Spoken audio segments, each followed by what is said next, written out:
Aziz ismining ortida shunchaki qadrli degan ma'no emas, balki buyuk bir ilohiy kuch yashiringanini bilasizmi? Arab tilidan kirib kelgan bu ism yengilmas, nodir va izzatli degan ma'nolarni anglatadi. Tarixda eng qudratli hukmdorlar aynan Aziz degan unvon bilan sharaflangan.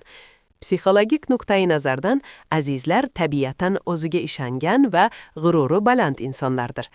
Ular har qanday davrada o'zining aslzodaligini va vazminligini saqlab qola oladi. Ularning eng kuchli xislati sadaqat. Aziz ismli insonlar do'stlikda ham, sevgida ham saxtalikni aslo kechirmaydilar. Siz bilmagan bir sir. Ular juda kuchli sezgi qobiliyatiga ega va yolg'onni soniyalar ichida his qilishadi. Ularning qalbi faqat eng loyiq insonlar uchun ochiladi. Aziz, bu shunchaki ism emas, bu cheksiz hurmat va ichki metin iroda timsolidir. Ushbu videoni o'zini qadrini biladigan barcha azizlarga yuboring.